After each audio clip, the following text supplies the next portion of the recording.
अगोदरच नाशिककर नागरिक उन्हाच्या तीव्रतेने त्रस्त असताना आता नाशिक महापालिकेच्या वतीनं शहरातील पाणी पुरवठा हा एक दिवस बंद ठेवण्यात आलेला आहे। नाशिक शहरातील विविध भागात असलेल्या जलवाहिन्या आणि त्यांच्या दुरुस्तीच्या कामासाठी हा पाणी पुरवठा एक दिवस बंद राहणार असल्याची माहिती नाशिक महानगरपालिकेच्या वतीनं देण्यात आली आहे।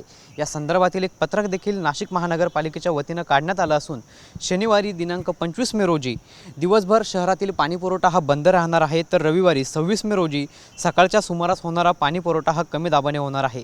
त्यामुळे नाशिककर नागरिकांनी काटकसरीनं पाणी वापरावं असं आवाहन देखील नाशिक महानगरपालिकेच्या वतीनं करण्यात आलेलं आहे। अगोदरच नाशिककरांवर पाणी कपातीचं संकट असताना त्यात दुसरीकडे आता नाशिक महानगरपालिकेच्या पाणी पुरवठा विभागाकडून एक दिवसासाठी पाणी पुरवठा जो आहे तो बंद ठेवण्यात आलेला आहे। त्यामुळे नाशिककर नागरिक उन्हाच्या तीव्रतेचा तडाखा सहन करत असताना आता दुसरीकडे पाणी पुरवठा बंद करण्यात आल्यानं नाशिककरांसमोर आता पाण्याचं संकट उभं राहिलं आहे। कॅमेरा पर्सन आकाश शेवलेसह पवन येवले, TV9 मराठी, नाशिक।